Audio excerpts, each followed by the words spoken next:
Ang problema po ng maraming simbahan ay ang tunay na pagkakilala sa Panginoon. Kung nakikilala lang talaga natin ang Panginoon ng lubusan, mawawala yung mga tema ng takot sa atin. Amen. The reason I say that is based on Matthew chapter 2 verse 11. Pwede bang pakilagay mo yung verse ng Matthew chapter 2 verse 11. Hayaan niyo munang basahin ko po ito para makita po ninyo ang ibig ko sabihin. Alam niyo po, sa taong ito, paano kung ang bawat isa sa atin ay lumalim sa pagkakilala sa Diyos? Ano kaya mangyayari?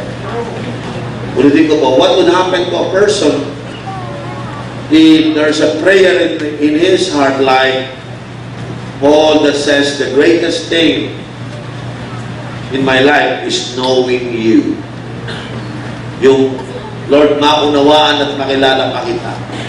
Yung iba ko kasi sa atin, meron tayong tinatawag na spiritual, information. Yung iba naman po, merong spiritual revelation. Iba ho yun no? Bakit may dalawang tao, parehong naniniwala kay Kristo? Kilala mo si Jesus? Tinanong mo siya, opo. Ikaw, kilala mo? Opo. Naniniwala ka ba sa Bible? Opo. Ikaw, opo. Pero hindi mo siya nasinggero pa rin. Nagsusugal pa rin, babayero pa rin, loko pa rin. Kasi po, nakuha niya lang spiritual information. Kaya yung isa, may spiritual revelation. Eto, dating lasinggero, ngayon ayaw na maglasing. Dati lahat ang kalokohan nasa katawan din, pero ayaw na. Bakit? Kasi si Jesus is Lord na sa buhay ko. Ba't pala yung Jesus? Iba ang nangyari. Kasi nga po, karamihan sa mga tao ngayon, ang pagkakilala kay Kristo ay isa lang ng spiritual information. Kailan kaya magiging isang spiritual revelation si Kristo sa buhay natin? Pag sinabi pong revelation, ni-reveal. Kasi po dati naka-unveil. Nakatakip, hindi mo nakikita, pero ngayon nakita mo na kung sino talaga yung Jesus na yun. In fact, pag sinabi mong na born again ka, unless a man be born again, he cannot see. Tama po ba? So, itong taong 2016, it must be a year of unveiling. It must be a year of revelation. Amen. Because the more na nauunawaan mo, nakikita mo ang tamang Diyos na ito, pamaniwala kayo, makakabuti ko para sa inyo. Tingnan niyo po ang basahin natin sa Matthew 2 verse 11. On coming to the house, they what? They saw the child with his mother Mary. Sino yung dumating? Ito po yung tinatawag natin mga magi. Ito po yung mga kings makers. Ito sa Pilipino yung tawag natin, may tatlong hari na sidalaw. Diba ko, ba't naging tatlo? Wala naman nakalagay dyan na tatlo. Wala rin nakalawang hari. Hindi ko sila hari. Sila po ay gumagawa ng hari, king's maker. So, itong king's maker na ito, on coming to the house, they saw the child. Ang nakita ng mga gumagawa ng hari ay isang bata. With his mother Mary, kasama ang kanyang ina. And they bow down and worship him. Sino yung nag-bow down? Sino nag-worship? Yung mga king's maker. Sino ang kanilang niluruan at sinamba? Yung bata. Hindi naman si Mary yung bata Kasi sabi doon, they bow down and worship him. Yung him, lalaki yun. So, hindi si Maria. So, hindi sinasamba si Maria, si Jesus ang sinasamba. Amen. Hindi sinabing, they bow down and worship both Mary and Jesus. Hindi ho. Him lang, si Jesus lang. Now, tingnan nyo to. Ikaw, baby, ganito kaliit. O sabihin mo ng ito to. Magti-3. Isang taon, palagyan mo isang taon na si Jesus ng time na yun. Ano walang ng baby sa bow? Sa worship. Ayan na kayo, di ba? Subukan mo, lumuhod ka sa harapan niya, magbaw ka, hindi niya. Walang alam yun, Tanong ko sa'yo, ikaw ba yuyo ko sa hindi alam? Ha? Ba't yung mag-worship na sa isang taon? Ano? Ha? Hindi naman nila nakikita yung maliit na baby. Ang nakikita nila, yung Diyos na nagkatawang tao. So, hindi na nakikita yung nagkatawang tao. Nakikita nila yung Diyos. Hindi ka naman magbabaw at mag-worship kung hindi Diyos yun. So, hindi nila nakikita yung baby. Ang nakikita nila, the God behind the baby. Tama po ba? Then, sabi ng Bible, pagkasamba nila, they open their treasures. Ako, may dala pang kayamanan. Now, sino sa inyo, nanay, bibigyan mo ng treasure ang isang taong gulang? Bibigyan mo? Di ba kayo may mga ninong-ninang mga anak nyo? Ano binibigyan? Binibigyan ba kayo ng mga diamante? Hindi. Ano binibigyan sa inyo? Mga plastic na laruan lang. Mga robot na nabibili dyan sa mga gilid-gilid. Kahit mayaman pa yan, hindi yan bibigyan ng treasure. Pero itong bata na to, binigyan daw siya, then they opened the treasures and presented him. Hindi kayo meron kayo present kay him. Sino yung him na yun? Si Jesus. Tapos, binigay sa kanya ano? Gold and of incense and of myrrh. Teka muna. Yung bata, anong gagawin ng bata pag pinagyan mo ng ginto? Wala. Bigyan mo siya ng incense, wala na sa incense. Ha? Tapos, myrrh. Ano sa myrrh? Now, tingnan nyo to. Kasi to, yung mga magi, yung nagbisita po kayo sa kanya, may mga dala tong revelation. Hindi mahalaga kung naintindihan ng bata. Ang mahalaga, alam nila ginagawa nila. Nadidinig ko ako? Walang problema sa Diyos. Naintindihan mo ba ginagawa mo? Because kapag hindi mo alam ang ginagawa mo, kung ano-ano ginagawa mo. Amen. Sila, yung bata, hindi niya alam kung ano yun. Pero yung bumisitang magi, alam nila ginagawa nila. Alam nila kung paano sumamba. Alam nila kung paano magbahaw. Amen. Alam nila kung ano dapat na ialay kay Kristo. Alam nila. Itong taon na to, sana alam mo. Amen. Sabi mo kasi sana alam mo. Kasi niya baka napunta lang dito, napilitan lang.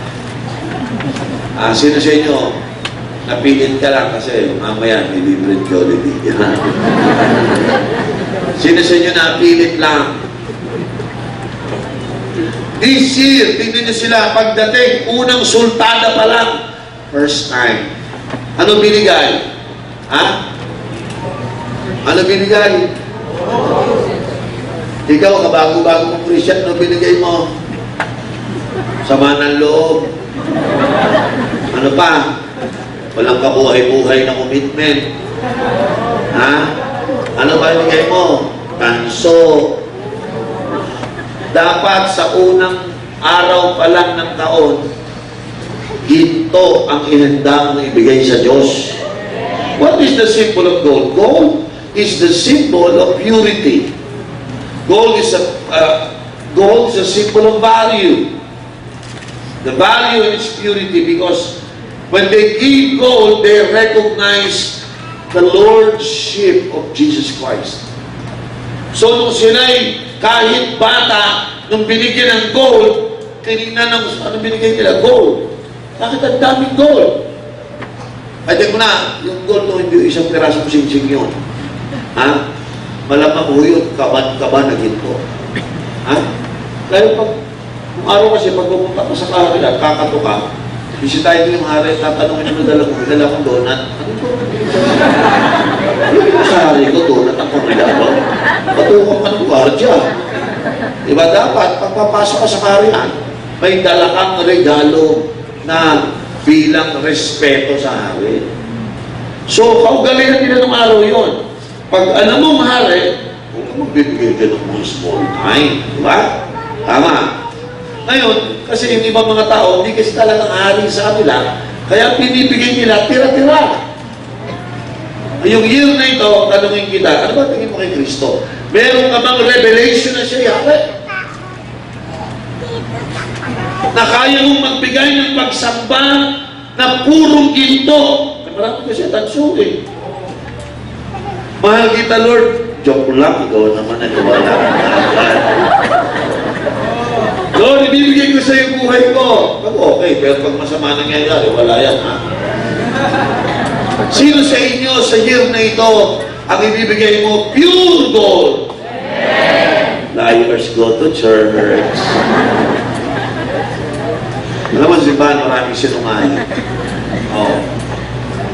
Habang nasa loob ng church building yan, oo yan. Pero paglabas, makikita kung tanso o din. Eh kayo, may mga asawa kayo. Alam mo kung tanso lang yung misis. Mahal yan si Lord. Tanso lang yung maniwala. Hindi yan pure gold. Sino sa inyo ang asawa mo, anak mo, alam mo, ang kanilang pag-ibig sa Diyos? Pure gold. Because nowadays, Jesus is no longer the true Jesus in their life. Alam niyo ba, may mga uso ngayon sa mga simbahan, yung mga tao ganito. Alam mo yung Jesus mo, mahirap. Yung Jesus ko, mabait. Ha? Bakit mo ka? Gimana Jesus?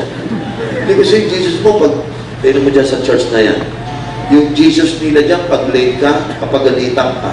Samantala yung Jesus ko, kahit magsimba akong late, napakabait sa akin, naunawaan niya ako.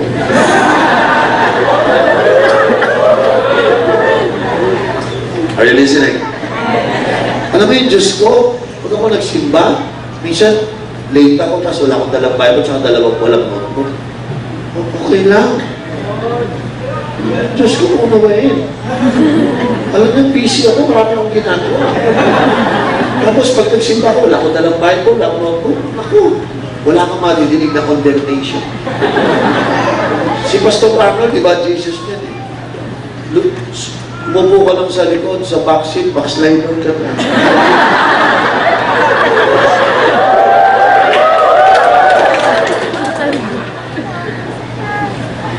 Mabigat masyado yung Jesus niya.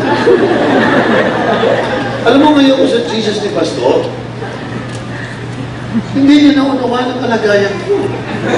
Ako'y nagtatrabaho, may asawa, may anak, may mahal.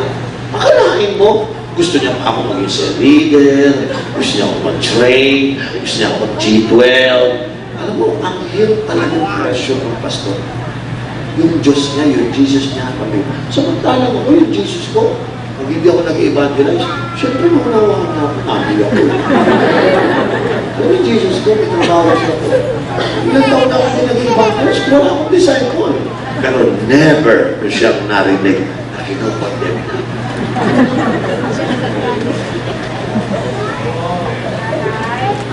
So,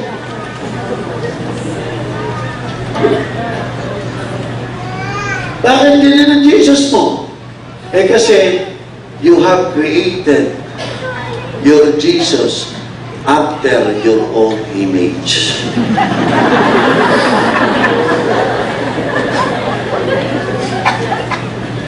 Sino sa inyo na ang Jesus mo, ikaw na gumawa? Basta ito, Jesus ko, dapat Jesus, hindi ka maigpet, ha? Ikaw, Jesus ko, ako gumawa sa'yo. Pag late kita kasambahin, okay lang, ha? Yan. Diba? So, mga simbahan ngayon, nakatatak pa, Jesus is Lord. Eh pala, yung Jesus na yun, sila lang gumawa noon. Sino sa inyo may Jesus nga kayo, pero gawa? You have created the Jesus after your own image. Ako po, kadaming simbahan ganyan. Kasi nga, hindi natin kilala talaga yung Jesus. Kasi nga, hindi tayo katulad. I don't care kung baby, alam mahalaga. Alam ko, ginagawa ko. Alam ko kung sino yung bata na yan. Eh, sa totoo lang po nun, pinanganak siya sa Bethlehem. May lahat ng kapitbahay, hindi siya nakakilala. Kung sino pa yung malayo, yung pa nakaamoy. Napasin nyo? Walang nakaamoy na si Jesus ay pinanganak sa Bethlehem. Kaya naman talaga palagi kung sino pa yung malapit sa church, siya pa late.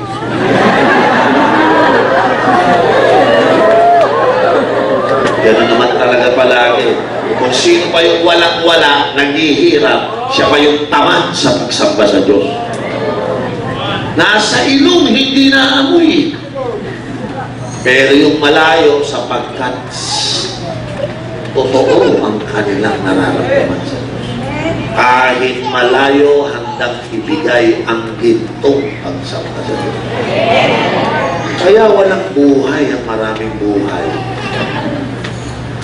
Walang kabuhay-buhay na buhay sa mga walang buhay sa ating Panginoon Jesus. Itong taon na to, wala tayong compassion. Wala ka tayong intensity that we see God. Jesus is Lord of my life. Wala. Bakit? Kasi nga, masaya na tayong gumawa tayo ng sarili nating Jesus. Yung Jesus ko, mabait. Kahit, subukan mo magpunta kayo sa mga simbahan ng mga tao, tanso ang pagsama. Magkakantahan siya, wala lang.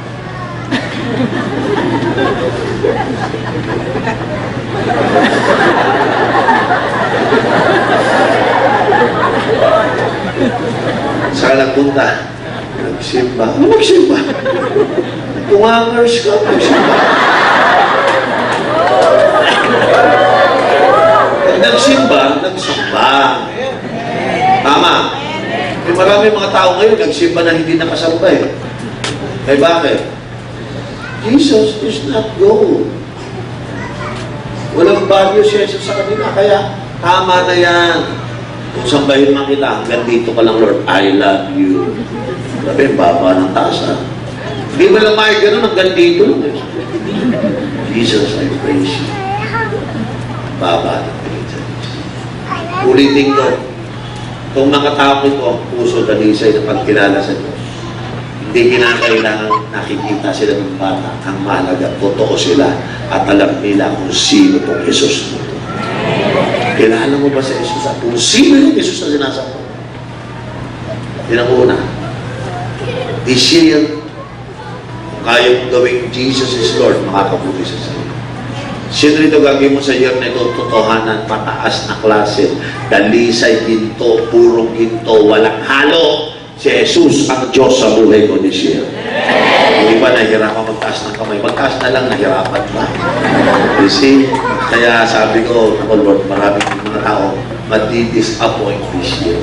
Kasi ba't di ako umasenso si Jesus naman ang Lord ko? Uy, iba Jesus yung sinasabi mo. Bihin yung Jesus ng Bible, gawa mo lang yung Jesus mo.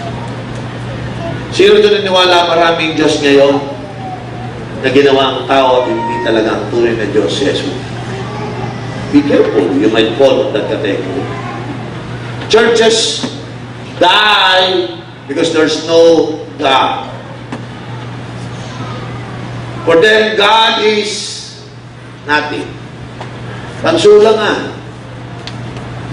Isa sa pinaamin ko sa inyo, ang pinaka-iniingatan ko sa buhay ko, yung ma-devalue ko ang pagka-Diyos ng Diyos. Yan po pinaingatan. Kasi alam ko, pag naging mababa na tingin ko sa Diyos, wala nang mayayari sa buhay ko. This year, itaas nyo naman ang antas ng inyong pananaw kung sino ang Diyos. Amen. Kasi kung Diyos talaga yan, gagawin mo lahat. Eh bakit sila naglakad ng 70 miles? More than 70 miles, naglakad sila. Just to visit the child. Eh samantalang tayo, may motor na tayo, may kotse na tayo, nalilate pa tayo eh. Bakit? Wala yung intensity ng ating pure heart for God. Are you listening? Walang intensity yung ating pag-ibig sa Diyos. Kasi kung totoo may pag-ibig yan, parang nanliligaw ka. Pag alam mo na dyan nanliligaw ko, sinabihin sa'yo, sunduin mo ako ng alas 5 ng hapon, alas 3 pa lang, naindong ka na. Pinapagpagan mo na yung mga lamok dun sa paligid ng aapakan, pinilugan, obya mo. Eh bakit pag mahal na mahal mo, ginagawa mo lahat? Sa Diyos, pag totoong mahal mo, purong ginto ang ibibigay. Amen? Sabi mo, asang kami mo, ingat ka, baka natanso ka. Sabi mo, Baka natanso ka lang, ha? Baka yung Jesus yung nakuha mo. Kaya pala ganyan ka, umarte. Grabe, tamad-tamad mo pagdating sa Diyos, natanso ka. Meron ba itong natanso? Madali mo malaman yung mga natanso, madaling pagsamba, walang kabuhay-buhay. Sambang late, pag umupo sa likod, pag-operate, nahihihin, ako wala pag-touch and operate, nagagana. Yun, mga tanso. Natindihan niyo, mga kapatid. Sino sa inyo nais niyo this year, dadalisayin niyo ang pagsamba sa Diyos? Kung ako ang Pasko, gagawin ko ang lahat na matulong ko sa mga disciples ko. Kapatid, huwag yung papansuin ng Diyos, ginagawa siya. Gawin yung dalisay ang bibig ko ng pagsamba sa Diyos. Kasi hindi tatanggapin ni Lord ng tanso. Only gold is acceptable. Bakit? That is who He is.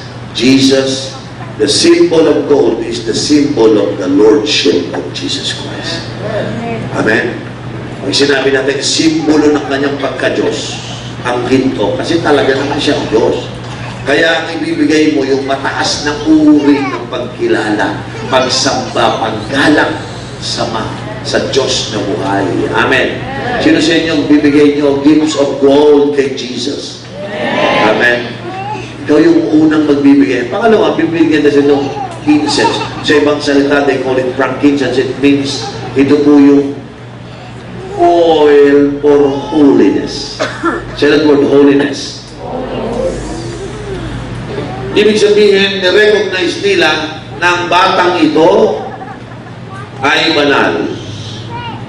At ang batang ito, ang ibig sabihin po ng banal o sanctification, ibig sabihin po, is separated for godly purpose. Nang makita nila ang bata, binigyan nila ng frankincense at para sinasabi nila, itong batang ito ay banal at gagamitin ito sa banal na gawain ng Panginoon. Ha? Sabi ng Panginoon, be holy for I am holy. This year, dapat ang mga Kristiyano, hindi lang sila nagre-recognize ng Lordship ni Christ, but we have to recognize the holiness of God so that we could live a holy life. Kaya mo bang sabihin, para pasensya na, hindi na ako pwede mag-yosi. Hindi na ako pwede uminom ng alak. Hindi na pwede mag-chicks. Bakit? Separated na life ko, holy na ako. Hiniwalay na ako ni Lord kasi gagamitin ako ng Panginoon. Nakita mo marami Christian hindi nagagamit, walang gamit. Bakit? Ba't ka gagawin? Sige nga, gawin mo to. Kumain tayo sa isang lamesa. Pagkakain, sige, liquid na natin. Lagyan na sa hugasan na yan. Ilagay sa bingala, ito na, sa lababo na. Hindi pa nahugasan, may dumating ng mga bisita. Takto! Buti na lang, may ulam ba? Upo kayo, makakainin namin kayo. Wala na pala plako. Hindi pa nahugasan. Hindi pa nakakainin sila. Hindi pa ako okay na kahit hindi na mahugasan. Gagawin mo yan? Di ba gagawin mo muna, lilinisin mo, hugasan mo, pababanalin mo, parang gano'n, no? Ipo-purify mo muna para pag hain mo sa kanya, malinis, kagamit-gamit. Saan mo natutunan na maloko ka, kalukuhan na sa utak mo, abay gusto mo magpagamit kay Lord? Kasi nga, pag hindi mo kilala talaga si Lord, tanso ka na. Amen, dahil tanso ka na, hindi nagpapala kang value. So, alam pare, pwede ako dyan. Drugs, pwede ako dyan. Lapit, tumingin, hindi si Pastor. Pastor tayo pare, pwede tayo dyan. Atin natin lang. Amen. Ha? O kaya patago-tago ka ng kasalanan mo. Yung patago-tago mo, hindi mo alam, tinatanggal mo yung power na nilagay sa'yo na you are separated. Ika'y iniwalay ng Diyos sa kasalanan sa kadiliman sapagkat may plano siyang gamitin sa'yo. Kaya iniwalay ka sa dilim, ikaw naman bumabalik sa dilim. Iiwalay ka sa dilim, babalik ka naman sa dilim. Sabi ng Panginoon, ano ba ito? Hindi niyang naintindihan ang ibig sabihin ng kabanalan. Ang kabanalan ay hindi pa sabihin walang kasalanan. Ang kabanalan means nilinis ka sa kasalanan para gamitin ka, pakinabangan ka sa kaharian ng Diyos. Anong kwento nung banal ka, malinis ka, hindi ka kasala? Ano ginawa mo? Hindi na po ako gumagawa ng masama. Praise God. Wala ka lang ginagawa masama. Ano ginawa mabuti? Wala rin po akong ginagawa mabuti. So wala akong ginagawang masama at wala akong ginagawang mabuti. Eh di ako, Hindi ka nilinis para walang gawing mabuti. Nilinis ka so that you could be prepared for every good work. Amen po ba? So, frankincense or incense is a symbol to remind us that we are made holy through Jesus Christ. Through His blood, pinabanal tayo para tayo ay maggamit ni Lord. Kaya yung iba sa atin, one day magiging pastor, magiging cell leader, gagamitin ng Panginoon. Wherever you go, grabe, ikaw yung instrumento ng Diyos. Amen. Doon sa madilim na lugar, meron siya nagliliwanag at ang sabi ng Panginoon, ang daming kadiliman sa lugar na yun. Pero matatalo siya nung pinadala ko niyang liwanag kasi meron akong inihandang tao yan na pinabanal, siya ang gagamitin ko. Kaya wala ditong Kristiyano dapat na magsasabing wala akong disciple, hindi gagamitin ka. Na wala kang magagawa. No, you are separated for godly purpose. Let me repeat. You will be separated for godly purpose. If your life is pure and holy, if your life, receive Christ as Lord and Savior, then the Lord will separate you from every darkness, signs of sin and darkness. For one reason, God will use you. So yung mga kingmaker na binibigyan nila si Lord ng gold at binibigyan sila ng frankincense, sinasabi nila, ikaw nga ang Panginoon at ikaw ay inihanda ng Diyos para sa isang banal na gawain. Ang gawain ni Christ, yung banal niyang gawain, pupunta na siya dun sa altar. Hindi siya pwedeng magkasala kasi siya magbabayad ng kasalanan. Alam niyo ba kung si Jesus nabatikan ng kahit isang kasalanan, the sacrifice will no longer be worthy. Kinakailangan pure. Kaya si Kristo po, namuhay siya ng pure and holy, separated ang life niya. Naging Nazarite siya kasi for godly purpose ang life. Nakikiyan niyo ako? Seriously, nakikita niyo ang buhay mo is for godly purpose. Ako po, 21 years old po, pinakinabangan ako ng demonyo. 1 year old hanggang 21 ako, tuwan-tuwa demonyo sa akin. Lahat ng kalimonyohan ginawa ko for 21 years old. Nung nakakilala ko sa Panginoon, ano yun? Tuloy-tuloy lang. Kaya ako niligtas ni Lord para hindi na ako maglilingkod sa diablo. At the age of 21, I was sanctified by God and I no longer serve the devil. I serve God. 32 years na po akong Christian, 27 years na po akong pastor. And I know I am sanctified, separated by God for godly purpose. Kaya ginagamit po ako ng Panginoon. At tanggal ko lahat ng bisyo sa katawan ko. Kung may kayo kaloko, mga lalaki, kung may kalokohan kayo, meron din ako yan. Alam ko yan, pinagdaanan ko yan. Pero sinanctify ako. And I make a decision. Like the verses that we are reading right now. I make Jesus the Lord of my life. And I live as a separated person because I am sanctified by God. Because I know the Lord one day will be using me. And today I am preaching to you, bringing the Word of God. That's how the Lord is using me. Natitindihan ako mga kapatid. Yung iba ko kasi hindi magagamit kasi naligtas na, okay, nagpakapahamak ulit. Nilinis na, nagdumi ulit. Nilinis ulit, nagdumi ulit. Bay, o ang nanay mo, may kang pinapaliguan, mami ko, hindi ka napapaligo sa video. Ayaw na siya. Pag nilinis mo, sayang lang ang pagod ko dyan eh. So magsasawa sa'yo yung anak naglilinis sa'yo. Bakit? Mas pinipili mo madumi kaysa malinis. Ang tawag sa'yo, baboy. Yung baboy, paliguan mo. Lagyan mo na sa long shower room. Lagyan mo siya dun sa natawag na bata.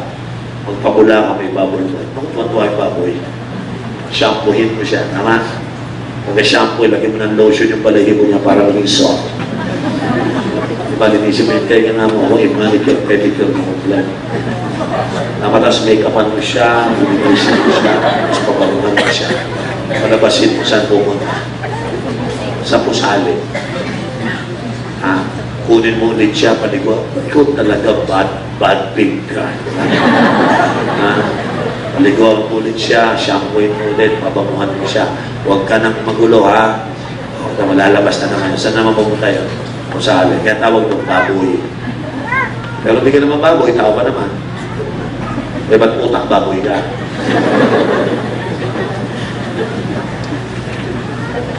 Amen. Yung baboy, lahat, lagyan mo ng Rexona, lahat, yung kamay niya, lagyan mo ng singseng, ng ginto, pure gold, kwintasan mo siya, singsihikaw ng ginto. Saan dadalhin yung mga ginto? Lahat, lagyan mo ng perla sa katawan, bababuyin niya lahat yun. Kasi baboy siya. Amen. Pero hindi ka baboy. Ikaw ay tao sa kawangis ng Diyos, niligtas ng Panginoon. Huwag mong babuyin ang buhay. Amen. Dapat tayo si Jesus ang Panginoon in its true sense. Yung totoong Lordship na sa atin. Pangalawa, lahat tayo dapat totoo na sanctified, alam natin. Sino pil na pil mo gagamitin ka nito? You know, one day, maloko kasi ako eh. Alam niyo ba si Bishop Oriel ay presidente ng Taugakapi? Sa fraternity ako pinuno. So, alam mo, pag pinuno ka, siguro baka hindi pa ako nakaranas. Pag pinuno, ibang klase ko yun. Tapos ako rin po ang presidente ng League of Filipino Student. LFS, ibig sabihin po yan po yung kabataang makabayan. Okay, ako po yung pinalit kay Lian Alejandro nung inasasinit siya Lian Alejandro. So ako yung panibagong siga. So lahat ng kalokohan nandito lahat yun. Pero nung na-born again po ako, sinurrender ko lahat sa Panginoon. Kasi alam ko, gagamitin ako ng Panginoon sa ilang klaseng paraan. Naintindihan niyo mga kapatid. For the last 27 years na po akong pastor, I know I was separated from God's purpose. Kaya po ako naging pastor. Di po dapat ako mamuhay ng luma ko ng buhay. Dapat iwanan ko ng buhay. Hanggang sa nag-asawa po ako, nagkaroon po ako ng anak, tuloy-tuloy ko lang yung pinilig ko. Bakit nauntindihan ko pong ibig sabihin? Dumaan din po ako sa hirap. Pero alam ko, kahit dumadaan ako sa hirap, hindi ako binibigyan ng Diyos ng lisensya gumawa ng kalokohan. Kahit nagkahirap-hirap ako, hindi ako bumalik sa dating buhay. Are you listening? Because I am separated from God's purpose. Natukso rin po ako sa lahat ng klaseng tukso na dinaanan ng bawat lalaki. I have to live a holy life. Are you listening? Kaya wala po akong record na ng babae, nagsugat, nagnakaw ng pera. Because I know I must be separated. Naintindihan niyo po ako, mga kapatid. Ang pangatlong binigay nila yung meal. Because meal is the symbol of sacrifice. It seems to me na ang kingsmaker to mga Magi, alam nila na si Kristo will be the sacrifice. The final sacrifice. Kinonfirm ito ni John the Baptist sa book of John when he said, "Behold the Lamb of God who takes away the sins of the world." John the Baptist is pronouncing and declaring that Jesus will be the final sacrifice, the Lamb. Amen. He will pay the price, He will die on that cross to symbolize His perfect sacrifice. So makikita niyo po, yung mga Magi, yung sila nagbigay ng myrrh, yung pabango na yun, gagamitin ito yun sa burol niya. Binigyan siya ng incense para i-declare ang kanyang kabanalan. Binigyan siya ng gold para i-pronounce at declare ang kanyang pagiging Diyos. So yung Diyos na banal ay isasakripisyo. Today, yung message pong yung beer na yan, nag-i-speak sa atin yan. Na si Kristo ang Diyos natin, mamuhay ka ng kabanalan, at handa tayo magsakripisyo para sa ating Panginoon. Amen.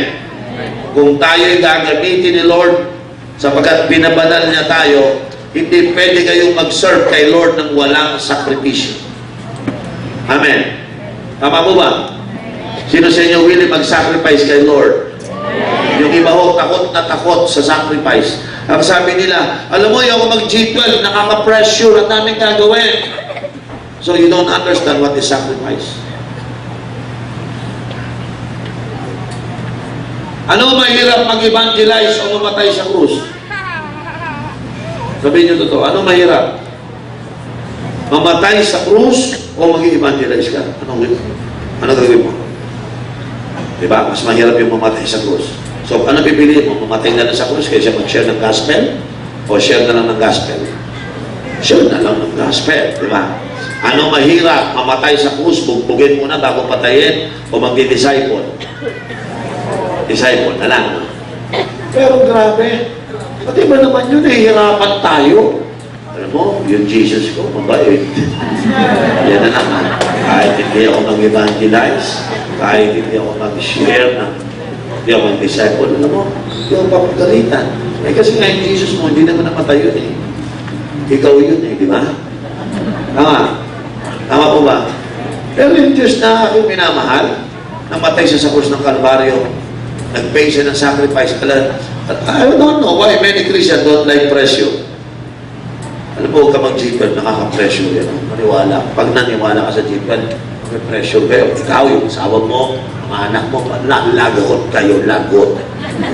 Yan ang mga sabi ng mga tao. Bakit nila nasasabi yun? Kasi gusto nilang mag-serve kay Lord nang walang gear. Ha? Mga kapatid, if anyone want to follow me, you have to carry the cross. That is sacrifice. Amen? If I die, I gain. Tama? Amen? Hira yung mga totoong tao na gusto lang sabihin, I am crucified with Christ. Hindi ka pwede maging pastor o leader ng simbahan na hindi totoong Diyos si Kristo sa'yo, hindi ka totoong nagbubuhay na may kabanalan, at lalo hindi ka po pwede maging lingkod ng Diyos kung hindi ka handang mamatay at mag-sacrifice para sa Diyos mo. Amen. So dito na tayo makakakita ng mabababaw na pastor, mga miyembrong walang pakinabang, kasi una, ang Diyos tanso. Pangalawa, ang kanilang kabanalan, peke.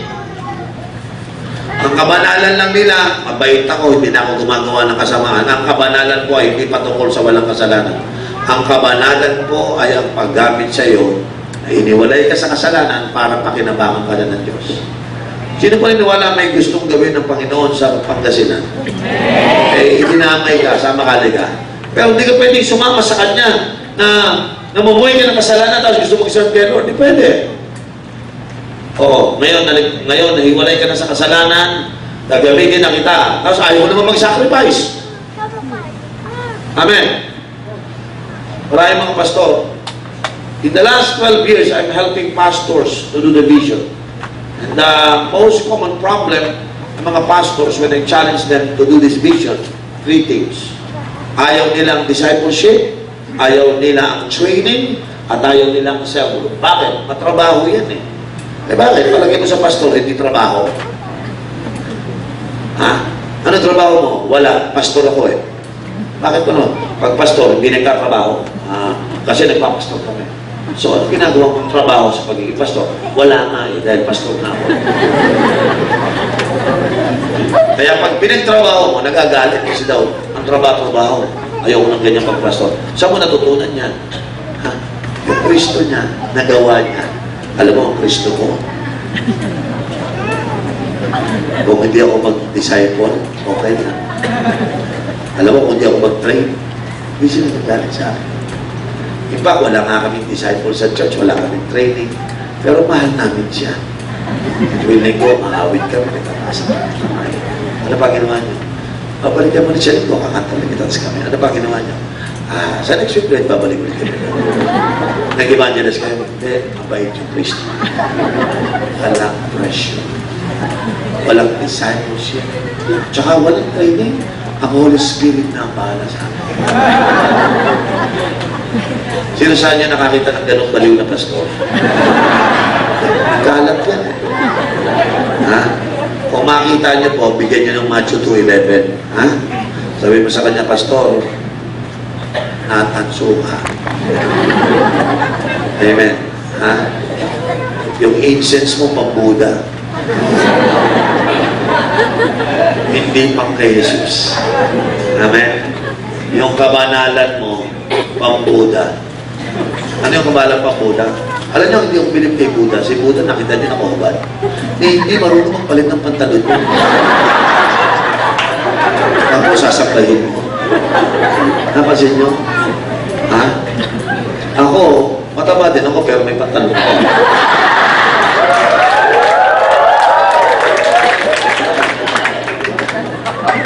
May damit din ako. Si Buddha, wala. Ang kapretyoso kayo, gusto ng mga puro prutas, vegetarian, pero sa likod yun, naglilitsyon. Kaya kumakain. Alam niyo ba si Buddha may high blood? Kaya nung namatay yun, hindi na nabuhay ulit yun. Pero si Kristo, ang Panginoon na tatawag tao nung namatay, bumangon muli sa patay. Siya ay buhay. Hallelujah! Yun ang Jesus natin. Tama mo ba? Sa taong ito, gusto ko munang sinimulan dyan. Kasi baka pag ako munang nagplano tayo, yung iba dyan, aangan, natindihan natin yun. Ibang Jesus kasi dalawa. O yung makakarinig ng angal, sabi ko sa kanya, di ba totoo kaya ito? Yung, alam mo, ibang Jesus yung sinasabi. No? Kasi yung totoong Jesus mo, ginto yun eh. Ha? Dalisa yun. Pangalawa, yung Jesus na yun, pababanalig ka, ilalayo ka sa kasalanan na yan. At pangatlo, yung Jesus na to, it will cause you to even make the cost of sacrifice. Kaya sa taong ito, pwede ka man todo sa Panginoon. Amen. Pwede ka lalong iwas sa kasalanan. Amen. Amen. At pwede kang todo ang pagsamba sa Panginoon. Sino rito ang magiging matalino? Katulad ng wise man. That you will bow down at Him. You will worship Him. And you will present your gifts to Him. Alam niyo maganda yung ibibigay sa Panginoon sa taong ito? Ang iyong totoo pagkilala na siya ay Diyos. Ang iyong pamumuhay ng may kabanalan katulad niya. At handang paglilingkod kung kinakailangan ng sakripisyo. Yan ang Finagin 2016. And I tell you, that work will be acceptable to God. Amen? Palakpakan natin ang Panginoon.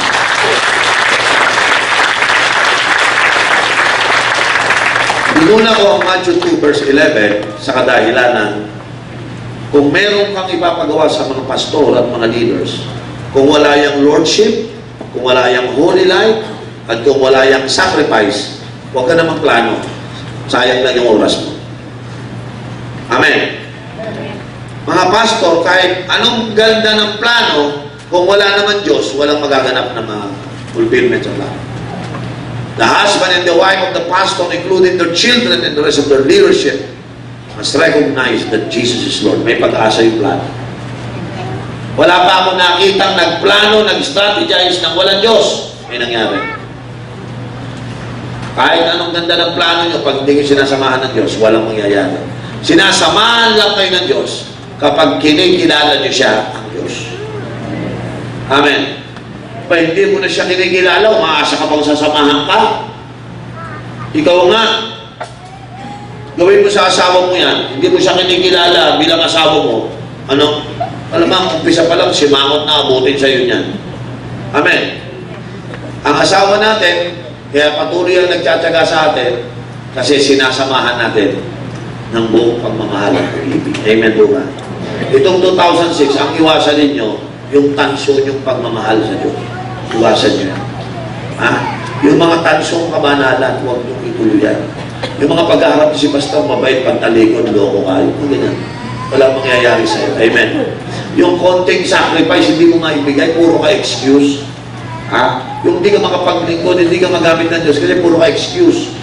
Wala nang chance si Lord na magamit ka kasi lagi kang busy. Saan? Sa wala. Pero nagpapalusot lang. Because hindi totoo hayagan na si Jesus ang Diyos ng buhay. Yan ang problema. Now, ready na ba kayo na si Kristo ang maging totoong Diyos sa buhay? Parang mag-aaltar ko ulit ata ako dito. Parang you must be born again ulit. No? Sino sa inyo magpapagamit sa Panginoon this 2016? Sino sa iyo masaya, excited, Pastor? Kung kinakailangan magsakripisyo ako, I will never excuse myself. I'm willing to pay the price. Amen. Palapakan natin ang Diyos. Hallelujah. Malinaw. Now, this year I encourage you, bawat pastor, dahil malinaw, may Diyos, may kabanalan at may sakripisyo, ang sarap magplano. Amen po ba? Sabi ko sa church ko, it's time to plan. Because now you have Jesus, you're holy, you have sacrifice. Now, let's do it. This year, sulat nyo ito ang plano. What is the plan na dapat nyo? Now, tingin mo na kailan sa akin.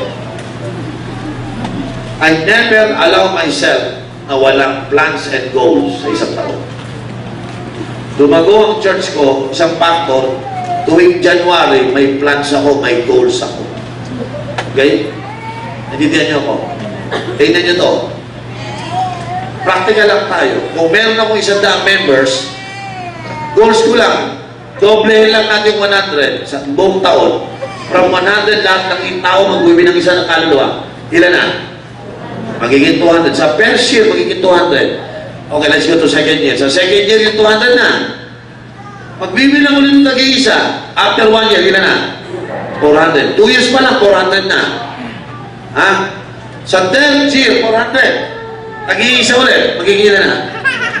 800. Sa third year, may 800 ka na. Sa fourth year,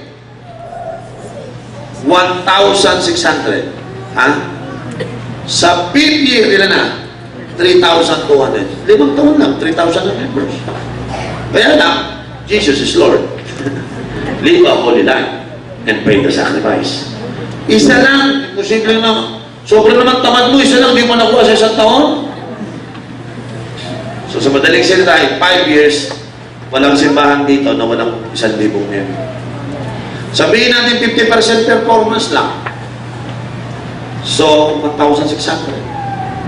Sabihin natin 40% performance. 1,000 na lang. Sige. Sino masaya sa loob ng 5 taon, 5,000 membro? Kaya lang, pag hindi mo pilano yan, 20 pa rin, 5 taon na. 50 pa rin, 5. Sino rito ang church mo? Halata na, 15 years na. Bakit yun ang members mo? 50 pa rin, 60 pa rin. Malamang yan.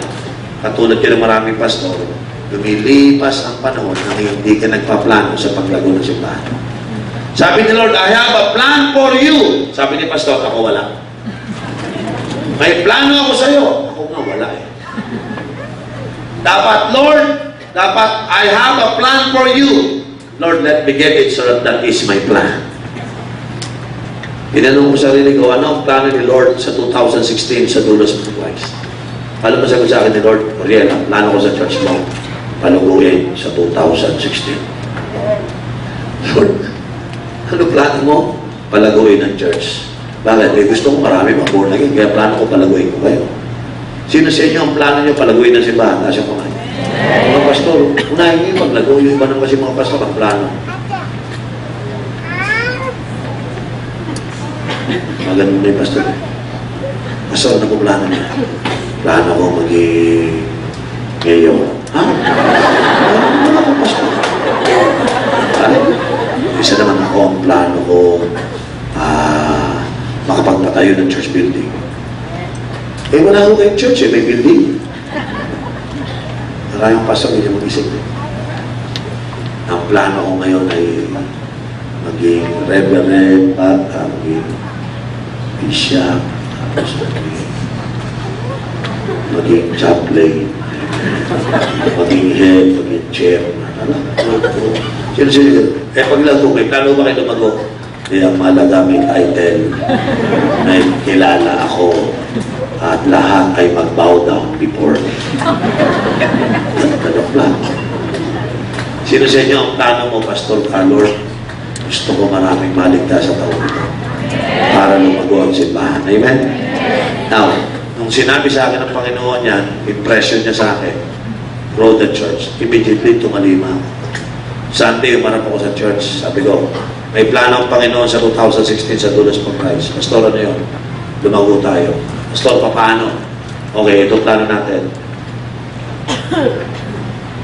To reach the lost and help them to grow and mature spiritually. Yun ang goal namin. To reach the lost, come on, say the word, to reach the lost. Yung iba parang, naputol ba dila nyo? Ano ba nangyari? Hindi pa naghahapunan. Okay. Okay. To reach the lost. Say it again. 1, 2, 3, go. To reach the lost. Posible ba na ang 2016 ay dapat to reach the lost?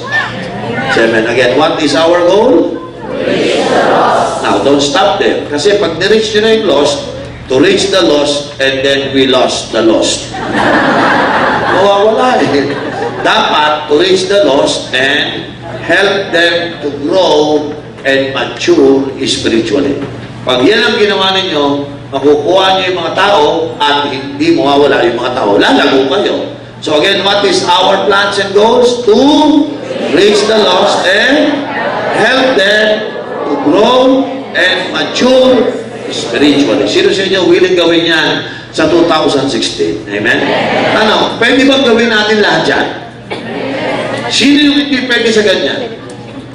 Ha? Alam niyo kung sino? Hindi yan kayang gawin ng unbeliever. Ang makagagawa lang niyan, yung mga may Jesus is Lord. Yung mga namuhay na ng may kabanalan, at higit sa lahat, ready na silang mag-sacrifice para makakuha kahit isa. Ha? Yung unbeliever, wala kang mga asahan sa unbeliever eh. Ha? Amen. So pag Pastor, pag ako Christian ako, pero wala nakuha, eh di ka mukha mo yung unbeliever. Amen. Walang bakas na ikaw ay Kristiyano. Tapos yung kamay ng mga Kristiyano, sisingilin kayo, do you reach the lost? And do you help them to grow and mature spiritually? Ibig sabihin, I win souls and I make disciples. Tama po ba? Sino sa inyo this year may planong gamitin ka ni Lord to help someone find his way back to God? You have to reach to someone. Amen? Binigyan ko kayo ng bilang. Kung bawat yung isang daang member, nag-iisa lang. Isa lang. Grabe. In the next 5 years, 3,200. Amen po ba? Kung nag-reach ng loss, tapos hindi nawawala, dapat pag na-born again, tuloy-tuloy. Ha? Hindi yung tuloy-tuloy sa labas, tuloy-tuloy sa loob. Amen. Kasi iba sa atin, nang born again na, nawawala pa. Tama ba yun? Dapat magaling ka. So, ibig sabihin, pag-aaralan nyo yung strategy, okay. Meron tayong plano, dapat may strategy. Ano yung strategy? Para matiyak natin yung win, mangyayari, tapos mape-preserve, para sila ay mag-grow, mature spiritually. Gumagamit po tayo ng strategy, yung win, ibig sabihin po, mag-reach. Consolidate, ibig sabihin po, mag-preserve. Disciple, ibig sabihin po, mag-equip o mag-train. And then, send, ibig sabihin po, mag-empower. Meron tayong malinaw na strategy na lahat ng membro, tuturuan natin mag-soul winning, tuturuan natin mag-consolidate o mag-follow up, at tuturuan natin mag-disciple until makapag-send tayo ng maraming workers sa harvest field. Then, the church will begin to grow. Amen. Hindi tayo umaasa sa mga tao marunong mag-share ng gospel, pero wala rin dahil hindi nila napapalo up at nati-disciple. Kailangan po natin ng mga members sa church, ng mga true disciples, na makakapag-disciples ng ibang mga tao. Malino na mo ba ang plano? What is the plan? To reach the lost and help them to grow and mature spiritually. Ano ang strategy natin? We have to win, consolidate, disciple, send. Now, ito yung pinakamalaga. Pangatlo. So, may plan, may strategy. Pangatlo, dapat meron tayong commitment. Okay? Ano yung commitment natin? Number 1, the first commitment is commitment to be united to the plan and visions of the church. Kailangan po natin ng united. Kailangan natin ng unity. Dapat po, lahat ng Kristiyano sa simbahan nakikisa sa planong paglago. Mahirap naman po yung pastor lang ang may gustong lumago. Tama? At yung isa naman, may plano siyang sa kanyang paglayo. Hindi o, paglago, hindi paglayo.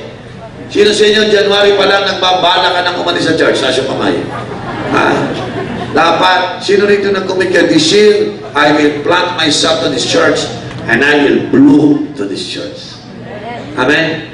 Dapat ang bawat isa po sa atin mag-commit na makikisa tayo kay Pastor. Iwasang mangontra. Iwasang umamang-away. Iwasang sumalungat. Anong gagawin ni Pastor? Mag-evangelize tayo. Bago tayo sa mama dyan, tayo sa mama dyan. Kaya natin siyang hindi magtagumpay. Hindi, member ka dito, di ba? Huwag kang mag-alala. Padala ko na siya tanas. Bilang ko nagpapahalaga. Sekreto na dito, sama-sama tayo. Sino sa inyo makikiisa sa layunin para lumago ang simbahan? Eh bakit hindi lumalago ang simbahan? Paano lalago yan? Mga member, di naman nakikiisa. Mga pastor, tip ko sa inyo, ikaw nakakalam ng plano, pero ikaw lang, yung asawa mo, yung anak mo, yung elders mo, lahat ng board, pati lahat ng member mo, self-completed mo, pati janitor, pati lahat pare-pareho ng plano. Ang plano, to reach souls, to reach the lost, and help them to grow and mature spiritually. Tama po ba? Yung hindi marunong mag-evangelize, hindi marunong mag-consolidate, i-train. Pag marunong na, engage, gawin na natin. Tama po ba? Sino ito nakikita mo sarili mo, gagamitin ka ni Lord? Bakit? Si Jesus ang Lord sa akin, ako'y pinabanal, ready na akong gamitin ni Lord. Amen. And I'm willing to pay the sacrifice if that is necessary. Kaya nga sinimulan ko muna sa Matthew 2:11 kasi ito yung nire-require sa'yo. So, kanino na may commitment tayo sa unity. Ang pinakahuling commitment mahalaga is the commitment to pray. Mananalangin muna tayo. Huwag muna kayong magmadali mag-evangelize. No prayer, no result. No intercession, it's gonna be frustration. No strategy, it will have tragedy. Okay? Buksan niyo sandali ang 2 Corinthians 4:4 para maliwanagan niyo bakit kailangang manalangin. Sabi po dito, the God of this age. Sino yan? Sino yan? Sabihin mo, si Lucifer. Sino si Lucifer? Yung proud na rebel sa langit.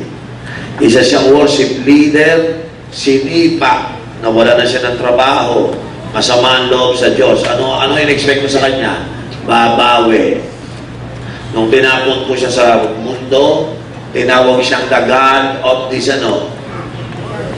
world. The God of, ano sabi ng Bible? The God of this age has blinded the... Teka muna, nakakita na ba kayo ng utak na may mata? Paano niya nabulag ang minds? Ang alam ko, binubulag lang mata eh. Pero sabi ng Bible, hindi mata ang binubulag niya. Anong binubulag niya? Yung mga isipan. Nakakita na ba kayo ng mga tao bulag ang isipan? Madali lang, tingnan niyo Ang mga taong bulag ang isipan, yung mga kaisipan nila na hindi nila pinapasakop sa kaisipan ng Diyos. Saan mo natutunan na ang tao ay gawa sa unggoy? Sabi ng Bible, ginawa yan after his own image. Bakit mo pinagpipilitan na ang tao ay galing sa unggoy? Because your mind is, bakit blind? Lahat ng tao may utak na blind, mayabang ang isipan, hindi nagsasampit sa Diyos. Ang trabaho daw ni Satan is to blind the minds of the unbelievers. Now, tanong ko sa iyo, sa unbeliever lang ba yan o pati sa Christian? Malamang po, pati sa tilim yung katabi mo. Sabi mo, ingat ka. Ang ganda ng mata mo, Chinese. Pero ang utak mo, bulag. Kasi nga, hindi binubulag ang mata. Ano binubulag? Yung isip. May nakita na kami mga Christian.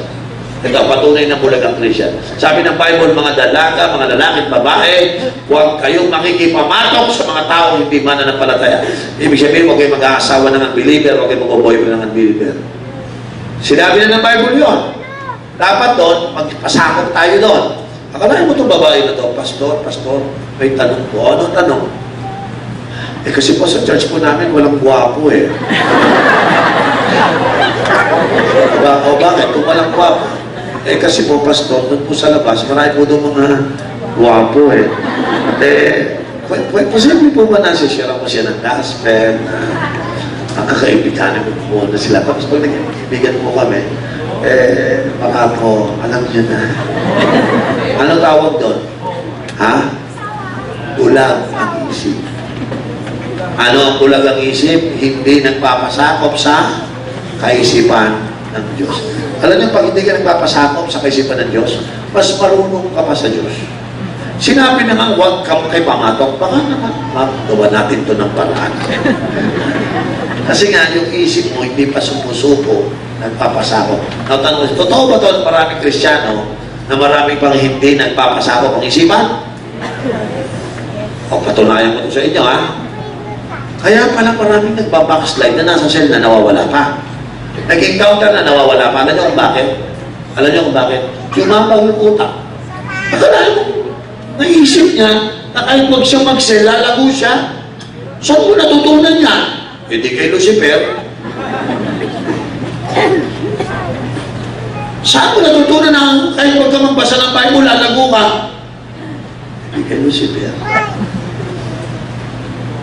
Saan mo natutunan na pag nagsisimba, dapat huwag ka mag-ties, late ka, at huwag ka uupo sa harapan, at higit sa lahat, isa-isa huwag ka magdadala ng Bible at huwag ka magdadala notes. Saan mo natutunan yan? Paano mo naisip yun? Si Lucifer na nagkaisip siya, huwag ka na. Huwag ka na maaga. Okay na, kahit late ka, ba't ka magdadala ng Bible? Huwag na. Huwag na, makapagod ka lang. Diba? O tides, ka naman tides. Ipit ka ngayon. Ako naman ka naman ng Jesus mo, di ba? O kaya, sino may sabi sa'yo na? Di ba sinasabi niya? The God of this age has blinded the minds of the unbeliever. Pati Christian, may tama. Amen. So maraming Christian nasa loob, alam niyo katabi mo, hindi ka dyan, tiyak, kung tatagal pa yan. Kung katabi mo, Allah, pag yan tumalito, patay na. Kasi ang demonyo, ang ipapaisip sa'yo, mas may maganda kang magagawa. Ano yun? Kakayanin mo yan. Baka magpasya kayo. Kaya mo yan. Subukan mo mga 4 na Sunday, huwag kang pumunta. Kaya mo yan. Mahal ka naman ng Jesus mo, di ba? Paano mo naisip? Eh, demonyo nga, ang laro niyan, naisip. Gusto niyo patunayan ko sa inyo? So that they cannot see the light of the gospel of the God who is the image. Yan po ang katotohanan. Para huwag niyong maisip yung tamang kaisipan. Kasi ang gospel po, hindi mo naman tinitignan yun. Iisip mo. Yung mabuting balita, hindi mo tinitignan yun. Tinitignan ba yung mabuting balita o pinapakinggan? Ha? You have to hear the gospel. Pag nakikinig ka, nag-iisip ka o dumigilan ka mo gumagano na ba? Hindi, ano ginagawa mo? Ano ginagamit mo? Isip. Kaya pag yung isip binulag niya, yung gospel di makapasok, bulag eh. Kaya wala, mga pastor, walang saysay na counseling sa taong bulag ang isip. Nahihirapan ng counsel sa mga babae, nakagusto ng gwapo, at talagang pilit-pilitan yung gwapo niya. Kahit ang piniberde, mahal ako niya. Hindi mo kukumbinsin kahit anong counsel. Kahit injectionan mo lahat. Hindi mo mapigilan. Bakit? Bulag na ang isip. Naintindihan niyo ako? Naintindihan niyo ako? Yun, ino-operate ni Satan yung sa spirit. Sana makita niyo. Kaya yung iba sa inyo, naku, hindi ka pa sigurado magtutuloy ang katabi. Baka yan, i-entertain niya si Lucifer. Wala na yan. Kaya sabi mo nga sa katabi mo, do not entertain the deception. Sino sa inyo established na ang Bible ang final authority? Established na siya. Pag sinabi ni Lord, yun na yun. Pag sinabi ni Lord na wala ganyan, huwag na. Wala na yan. Pag sinabi ni Lord ang magiging asawa ko, Christian, yun na yun. Unbeliever siya, hindi ka kasama ko. Bakit? Established na sa isip ko. Bakit? Sumuko na yung isip ko sa isip ng Diyos. At hindi ko lalabanan yung kaisipan ng Diyos. Sino sa inyo, sinuko niyo na hindi niyo lalabanan ang kaisipan ng Diyos? O tingnan nyo, 2 Corinthians chapter 10, verses 3 to 5. Chapter 10 tayo. 2 Corinthians 10. Sabi dito For though we live in the world, we do not wage war as the world does. The weapons we fight with are not the weapons of the world. So hindi talaga physical. Spiritual yan. On the contrary, they have divine power to demolish Yung weapons daw natin ay merong divine power to demolish strongholds. Ibig sabihin, ang kapangyarihan na ginagamit natin ay may kakayahang wasakin ang mga kutang tanggulan. Strongholds, kutang tanggulan. And then, we demolish Saan yan? Sa mata, sa bibig, o sa isip? Arguments, o sa isip na naman. We demolish arguments and every pretension. Again, sa isip na naman yan. That set itself up against the knowledge of God. Utak yan, And we take captive every isip na naman. To make it obedient to Christ. Ibig sabihin, yung lahat ng kaisipan, we have to make it obedient to Christ. Kinig kayo. This year, if you want to reach to the lost, imagine mo, hindi ka nag-pray. O di yung mga kapitbahay mo, kapatid mo, classmate mo, opisina mo, hanggat hindi mo yung pinagpe-pray, yung kanilang thought ay hindi captive to make it obedient to Christ. Nawawasak lang yan pag nagpe-pray tayo, ginagamit natin yung weapons of prayer. Through prayer, we have divine power to demolish strongholds. Ang strongholds yung kasi ni Satanas sa isip natin, ang iyayabang natin. Amen. Sabi ko nga kung sa mga unbeliever, paano rin na naisip na walang Diyos? Paano rin naisip na ang tao ay galing sa unggoy? Amen. Are you listening? Paano nila nagawa na ang Diyos ay wala? Grabe mga utak yan. Alam niyo kung bakit nila naisip yun? It's because of satanic attack.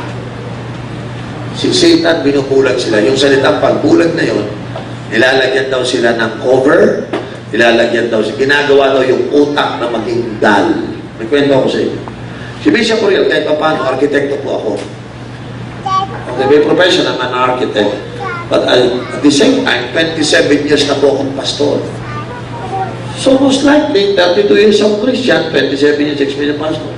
Kahit pa paano, nakapagbasa ko ng Bible sa mga panahon. Pero magtataka ako. May pinag-aralan ako, nag-aaral ako ng Bible kahit pa paano. May dadating isang tao na walang kaalam-alam sa Bible, hindi nakabasa. Pero pag nagsalita, akala mo kung sino marunong. Alam mo, sasabihin niya ganito, nadinig din na ba ito? Hindi ba basta maniniwala sa mga pastor? Kasi iba dyan, nagbinegosyo yan. Iba dyan, iba dyan kukunin na yung mga tithes ninyo. Ano mo? Alam mo, yung tithes yan, isang kalokohan ng mga pastor yan, parang negosyo yan. Akala mo, kung nagsalita, talino. Kaya nang gawin tanga ang pastor pag siya nagsalita. Pero totoo lang, siya yung tanga. Kaya lang, hindi siya tanga sa mata niya kasi nga, hindi siya nagsasabit yung thoughts niya to make it obedient to Christ. Hindi na sa hindi niyo. Di ba ako nagtuturo ng tithes? Eh, sinabi ni Lord eh. So, sinabit ko na yung isip ko sa Diyos. Ayaw ko rin mag-tithes. Pero sinabi niya, wala akong magawa. Alam niyo ba, ayaw ko rin mag-tithes.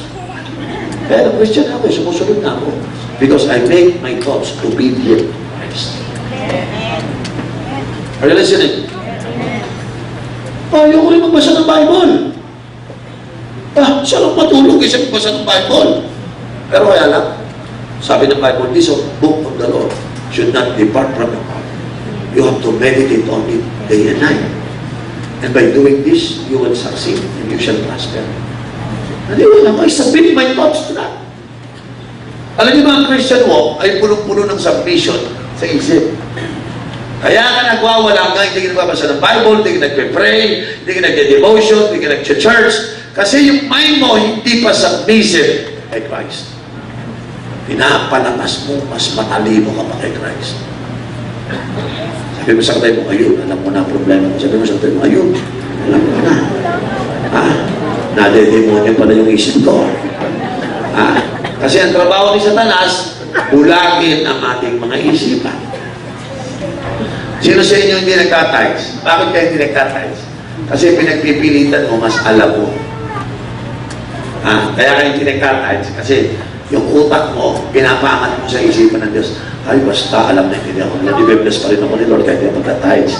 Nakalagay nga doon, ang hindi nagtatides, Malaki chapter 3, verse 10. Hindi mawawala yung mga salot at sumuka. Walang bubukas na langit ng blessing. Nagtataka, yan yung pinapapala. Kailangan bang i-memorize yun? Hindi ka nga nagsasabit yung thoughts mo, hindi nagsasabit. Are you listening? Dapat to make it obedient to Christ. Kasi alam ng Diyos, dahil sinasabi niya, makakabuti sa atin. Kaya lang, mas may naisip tayo, mas mabuti. Sabi ni Lord, ito yung makakabuti sa'yo. Mag-tithes ka, makakabuti sa'yo. Mag-devotion ka, makakabuti sa'yo. Mag-simba ka, huwag ka magpapalit, makakabuti sa'yo. Magbigay ka ng tithes sa number, makakabuti sa'yo. Ikaw, ito Lord, may mas mabuti ang alam yan. Ang alam ko, huwag magbigay. Mas mabuti yan. So, you submit the mind of Christ. Intindihan niyo ako. Balikan mo ang unbeliever. Lahat ng unbeliever, sasabihin sa'yo, ito, alam mo, ang Christian. Isa lang ang Diyos dyan. Isa lang. Sa buhay na to, may iba-ibang paraan para mahalin natin ang Diyos. Di ba? Amen. Di ba yung mga daan, maraming daan. Para dyan sa Kalasyaw, yung iba dito dadaan, makakarating sa Kalasyaw. Iba naman doon dadaan, makakarating sa Kalasyaw. Maraming paraan para dumating sa Kalasyaw. Pero, isa lang ang Kalasyaw. Ang Diyos ganon. Pwede kang dumaan dito. Kunyari, ikaw ay Mormons, pero Diyos din yun. Ikaw ay Muslim, pero Diyos din yun. Ikaw ay Katoliko, pero Diyos din yun. Tapos ikaw ay born again, ikaw Diyos din yun. Grabe ah. Malino, no? Nasa Bible yun? Wala. Ang gawa? Yung utak mo lang yun na mayabang na inangat mo sa kaisipan ng Diyos. Akala mo matalino ka. Ikaw naman, born again ako, born naniwala. Sabi niya, maganda yan. So ngayon, katulad mo na rin siya. Sino po niniwala ang Bible ng final authority? Amen. So bakit kung binagit ang commitment sa prayer? Bakit? Bakit kung sinama sa planning to reach the lost and help them to grow and mature? Aaminin ko sa inyo, yung mga tao hindi sa busy mag-isip, yun ang pinakamahirap i-consolidate. Pinakamahirap mag-born again. So ang gagawin po, dapat bago kayo mag-share ng gospel, yung mga dinidisciple nyo, lagi nyo papanalangin, wawasakin yung strongholds na yun. Are you listening? Dapat sa 2016, maibalik natin yung tunay na maapoy na panalangin para sa mga kapatiran natin sa iglesia at para sa mga tao hindi mananampalataya. Basahin ko po sandali itong Leviticus chapter 6. Verses 12 to 13. Okay? Verses 12 and 13. Sintirin niyo po ito. Basahin niyo po ito. The fire of the altar must be kept what? Burning. It must not go out. Every morning the priest is to add firewood and arrange the burnt offerings on the fire and burn the fat of the fellowship offering on it. The fire must be kept burning on the altar continuously. It must not Now, tingnan niyo po ito sandali. Dito gusto ko makita nyo yung role ng priest, circular priest. Noong Old Testament po, ang sentro ng buhay ng mga tao sa temple. Lahat sila nakatingin sa templo. Sa templo, ang sentro dyan, yung altar. At yung altar bro, nung nagawa yon, binigyan sila ng first deposit of fire coming from heaven. Yung apoy dyan, hindi nagmula sa posporo. Yung apoy dyan, hindi nagmula sa kiskis. Apoy dyan, nagmula sa langit. So, binigyan sila ni Lord ng first deposit of fire.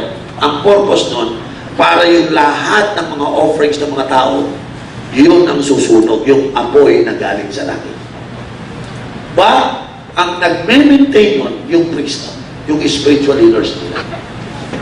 So, yung priest, ang trabaho niya, is that every morning the priest is to add firewood and arrange the burnt offering on the fire and burn the pot of fellowship offering on it.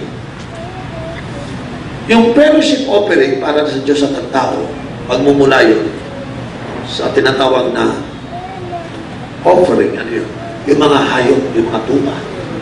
Hindi ko makita nagdala yung mga tao na maraming tuba at walang pansunog. Anong mangyayari sa altar na dinalahan ng mga offering pero walang apoy? Alam mo nangyayari sa mga offering? Mabubulok, hindi makakarating sa Diyos. So, ang responsibility ng priest, sila po ay regularly tuwing umaga, bago matulog yung ganito itsura niya. Nay, matutulog na ako. Nay, yung panggatok, nakaredy na ho ba? O anak, nakaredy na. Nay, matutulog na ako. Anak, tignan mo muna yung apoy. Aayusin na yung mga dyan. Nay, naayos ko na po. Anak, malakas ba? Opo. Tingin mo, hanggang umaga kaya? Ay, malagdagan nga ng dalawa pa. Para sigurado na ako. Ay, dinagdagan ko na po. O sige anak, matulog ka na. Umising ka ng maaga. Balikan mo ang altar, apoy na, matutulog ka pa. Unang-unang pag-agising ng yung altar, titingnan nyo na kagad. Huli na kagad. Hindi naman tutulog ba siguro yun? Huli na kagad yung mga kahoy. tatakbo, hahabulin yung apoy. Sapagkat yung umaga na darating yung mga tao, dala-dala yung mga hain. Araw-araw yung trabaho ng priest. Ayun, wala nang altar. Wala nang templo, wala nang altar, wala nang apoy. Ang templo ay simbolo ng simbahan. Ang apoy na naroon ay simbolo ng mga panalangin ng mga Kristiyano. Ang trabaho, mga pastor, makinig kayo. Maaaring ito ang dahilan kung bakit namatay ang simbahan. Ang simbahan, dapat tuloy-tuloy ang apoy. Mga kapatid, unfortunately, I have to say this to you. Minsan ka nang nilagyan ng Panginoon, galing sa langit, yung apoy ng panalangin binigay sa iyo. Hindi mo lahat, pastor. Bilang isang unong priest ng simbahan, hindi siya marunong manalangin. Makakakita kayo ngayon ng maraming simbahan, may church, may service, pero wala nang apoy ng panalangin. Bakit? Sa ngayon po ang mga pastor, hindi na ho sila conscious na meron dapat kayong minimaintain na spiritual altar so that you can pray at magawa natin. The fire must be kept burning on the altar continuously. It must not go out. Eh ngayon po ang mga pastor, hindi sila pasimunong sa prayer. Gaano karaming church ngayon, wala man lang kayong prayer meeting. Alam niyo po, isa sa nakikita ko po kung bakit lumago ang church ko from 0 to 140 for 15 years and then 20,000 na yun is because I begin to take good care of the fire. Araw-araw po. Hindi po ko maliit na church, malaki na po yung church. Pero pinangalagahan ko po yung panalangin araw-araw. In fact, ngayon po, kung pupunta po kayo sa Maynila, dinala ko na po yung prayer gathering namin doon sa flagpole ng Luneta, yung pinakamataas na flagpole ng Watawat natin, pinakamalaking Watawat, katapat po yan ng monumento na sa alas 5:30 po, nandun na po yung simbahan. Nagsisimula na po kami. Antayan yung apoy ng altar ng panalangin. And the Lord, ngayong umaga po itong more than 500 ang dumating po to pray. Nakita ko po, yung Watawat, yung una kong pagtayo po doon, napaiyak ako. In-impress sa akin ni Lord, anak, itong Watawat, itong yung bayan. Dinalaw na to ng ilang presidente. Dinalaw na to ng mga ilang dignitaries na sikat na mga tao. Ambassador, presidente, ng ibang bansa. Dinalaw na to ng mga opisyal, ng sundalo, ng mga militar. Mga government official, ni isa sa kanila, anak, walang lumuha para sa Watawat. Walang nanalangin. Pinapunta kita kasi dito, anak, sapagkat ang Watawat mo ay uhaw na sa panalangin. Umiiyak ko ako, nagpe-pray first day, umiiyak ko. Kinikilabutan ako sa Luzon ko, Lord, first time na nandito ako sa harap ng Watawat ng aking bayan na nananalangin. Sinyar puputong nangyari sa akin, sa aking members. Today, they come with me and pray because this word was given to us by God. The fire of the altar must be kept burning. It must not go out. Every morning, said the word, every morning. Hindi sa gabi. Sa pagbukang liwayway pa lamang, dapat ang ginagawa ng pastor, pinamumunahan niya ang kanyang simbahan sa panalangin. Amen. Ginawa yan ni Yung Icho, naging largest church. Ginawa yan ni Pastor Cesar, naging malaking simbahan. O na lang hindi ko magawa, tumaasa pang largest church ka. Hindi yung nangyayari. Ngayon po, pag pinuntahan niyo po yung mga Facebook po namin, meron na pong kilometer 0 po sa Luneta. Nung napuntahan ko po yung Luneta, nakita ko po first time po, kilometer 0 pala yun. Sabi sa akin, Oriel, kilometer 0 means everything starts here. If you pray here na, everything starts here. Araw-araw, pinagpe-pray po namin yung bayan, yung upcoming election. Pinagpe-pray po namin yung peace and order. Pinagpe-pray po namin mga churches. Pinagpe-pray po namin yung national transformation. Kasama ko po, ang daming nananalangin. Naniniwala kami mayroong mangyayari sa bayan natin. Amen. Amen. Ngayon po, na-bless ako. Yung kilometer zero ng Cebu, sinisimulan na rin ang panalangin. Amen. Yung Mindanao, inaayos na nila ngayon. Hanggang ngayon sa Cavite, meron na, wala na lang Pangasinan. Sino rito ang handang buksan ang isang bagong apoy ng panalangin sa Pangasinan? Sino sa inyo willing pumunta doon sa munisipyo, doon sa platform? Bombardin natin ang heaven, i-shake natin ang heaven until the heaven pour out blessing upon this land. Ha? Mga kapatid, sabi ko doon sa mga leaders ko, inassign ko sila, kayo mananalangin. Hindi kayo pwede nagpupunta rito dahil ina-assign ko kayo. Nagpupunta kayo dito kasi dalisa yung lordship sa puso. At higit sa lahat, alam mo na ikaw ay isang priest, hiniwalay ka ng Diyos. Hindi ka na magsasaka, hindi ka engineer, kayo ay priest first. So dahil priest kayo dapat ang unang manalangin dito. Alam niyo po, hindi lang po pastor, lahat tayo royal priest of David. So ibig sabihin, hindi lang si pastor mag-aalaga sa panalangin, lahat po tayo. Nung binanggit ko po sa kanila lahat yan, nanalangin po kami, unti-unti po sabi ko, huwag kayong pupunta rito dahil napipilitan, nagpupunta kayo dito, malinaw sa isip nyo kung sino kayo. At alam nyo na tama ginagawa nyo. Narito ako dahil Jesus is Lord sa akin at sa bayan ko. Narito ako dahil ako isineparate ni Lord bilang banal para sa gawain na ito. Tingin sa lahat, kaya kong magsacrifice. Hindi kaya madaling mag-umising umaga. Alam niyo, bago ako makarating sa aming prayer sa altar po namin sa Luneta, I have to drive 45 minutes from my house. 45 minutes. And I have to be there at exactly before 5:30. 5:30 magsisimula. So usually 5:20, 5:15 ito ako. So ibig sabihin po niyan, aalis po ako sa bahay ko ng mga bandang alas 4 ng umaga. Ibig sabihin po nung gigising ako ng 3:30. Natindihan niyo po. Sabi sa akin nung pastor, ayaw mo ba? Sabi ko, I have to pay the sacrifice. Priest. Amen po ba? Then sa isang linggo, sabi ko sa mga members ko, itong araw yan nagpe-pray tayo. Talunin nyo yung mas marami present kaysa absent.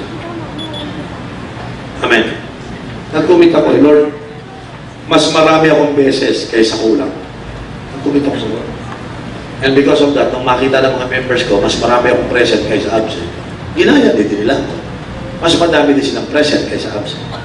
Kung i-evaluate po natin ang mga pastors natin at mga leaders, kung sa area ng panalangin, mapapansin niyo po maraming pastor, mas maraming absent sa prayer kaysa sa present. Absent kaysa sa present. Tanungin niyo, sa loob ng isang linggo, kailan ka huli nagpunta sa church to pray na mas marami sa early morning? Mapansin niyo, hindi lahat ng pastor ginagawa yan. What is the consequence? Let me tell you, what is the consequence? Because of lack of prayer, because of no spiritual warfare, nagtataka ka, yung mga member mo, yung mayabang na, yung thoughts nila, hindi na submissive sa Lord. Kasi ang nagwawasak ng Lord ay ang ating mga panalangin. Yan ang una. Pangalawa, magtataka kayo yung mga Christian sa loob, mga cell members, nasa loob na nawawala pa. Ha? Born again na, dumami na kayo ng konti pa ulit. Bakit?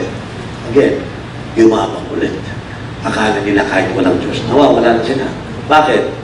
Kasi naman si pastor, yung mga members nyo, nag-commit na kay Lord. Nag-offer na sila ng buhay nila. Nilagay na sa altar ang mga buhay. Ang problema ni pastor, walang apoy na nagsusunog ng mga commitment at dedication ng mga tao. Hindi mo pwede nagkukumit ang mga tao, hindi natin pinapanalangin ang kanilang commitment. Noong Old Testament, pag sila nagbabagay ng tupa, sinusunog mo yun. Bakit? Kasi dapat makarating sa Diyos. So may partnership ang priest ng araw, tsaka Diyos, tsaka yung nagsasacrifice. Ngayong New Testament, lahat ng mga members nyo, yung lapit sa Diyos, pero hindi dapat yun walang panalangin. So lahat ng nakita nyo na born again, lahat ng nakita mo sumama na sa self-encounter, nararamdaman mo sa loob mo, real, mawawala lahat yan pag hindi mo sinunod sa panalangin.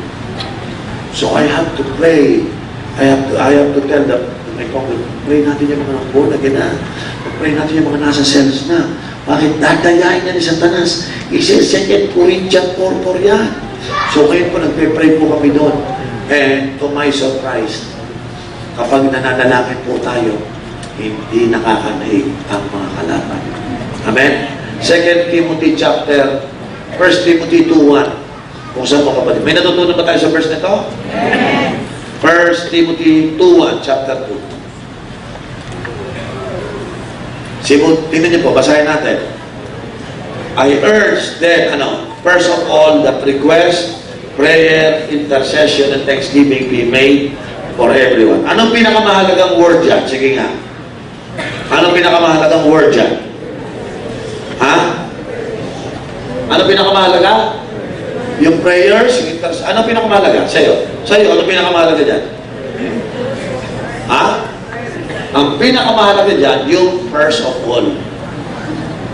Diba? Ano daw ang first of all mo? Yung request, yung prayers, yung intercession, and thanksgiving be made for. Imagine mo, simbahan mo, walang first of all. What will happen to the church kung walang first of all? Ano sabi ng verse 2? Tingnan niyo po. Prayers were made for kings and all those in authority, that we may live what? Peaceful and quiet lives in all godliness and holiness. Verse 3. This is what? Good and pleases God, our Savior. Sino po rito kung consider we have to bring back prayer this 2016?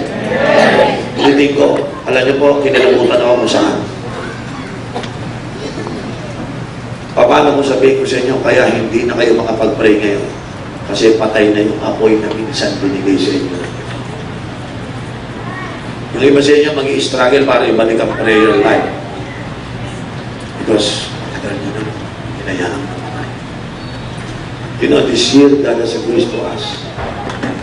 Kung babalik lang kayo, sino rito nag-i-expect, bababa muli yung apoy mula sa langit? Huwag kayong magpe-pray nang galing sa posporo. Huwag kayong magpe-pray dahil sa kiskisan sa pilitan.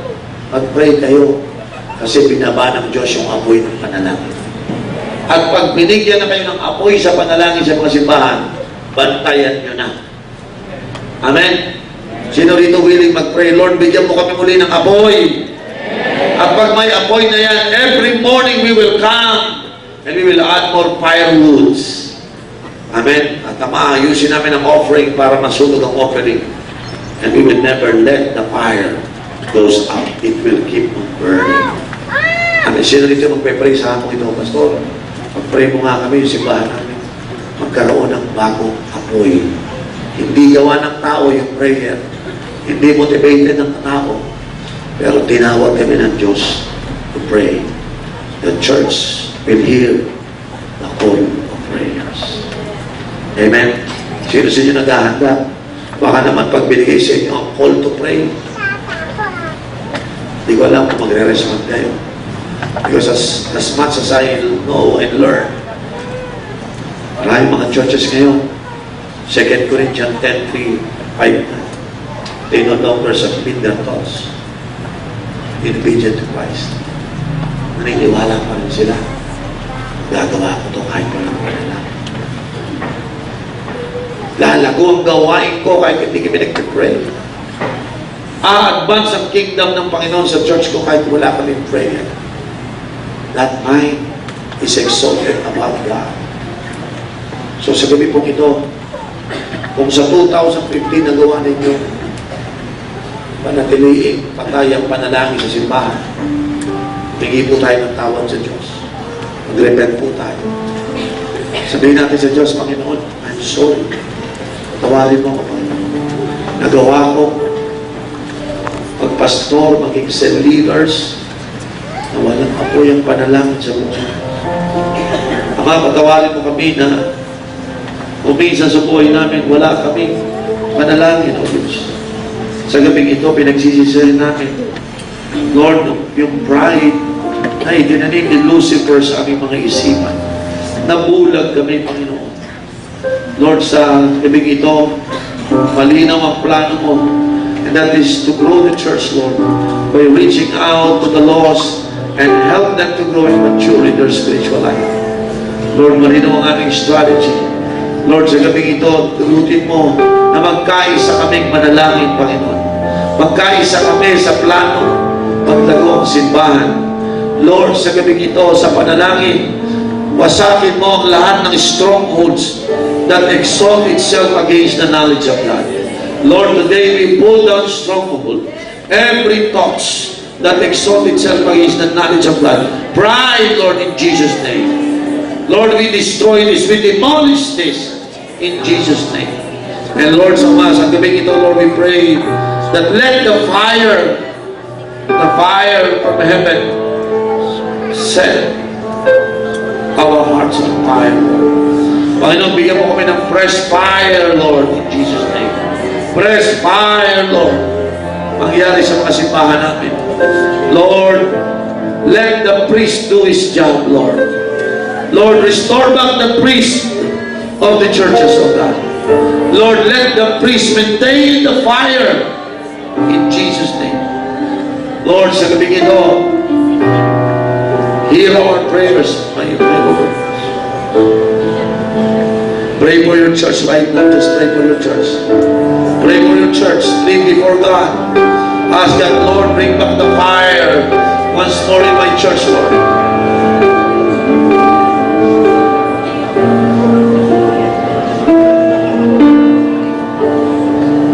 Hallelujah. Lord, whatever strongholds of the enemy in the minds of our people, we pull this down right now, Lord, in Jesus' name. Yes, every pride, Lord, we pull this down in Jesus' name. Lord, today, you set your people free, Lord. Ama, mga tao dito sa aming paligid, we pray, Lord, na mag-bow down sa harapan ng aming Panginoon. Mag-submit ang aming isipan ng thoughts kay Christ, Panginoon. Lord, sa gabing ito, we just want to restore back lordship over our life, Lord. Lord, we just want to give pure gold, Lord, sa aming Panginoong Jesus. Lord, today we accept that we are priests. We are separated for godly purpose, and we are ready, invited by God, to pay the sacrifice so that we could serve our God. Panginoon, sa gabing ito, tinataas ko ang bawat iglesia, leaders at pastors sa lugar na ito. Lord, bring back the fire, Lord, and let the priests, Lord God, fulfill their duties to set constantly the altar on fire, Lord. Every day, we will take care of the fire, Lord.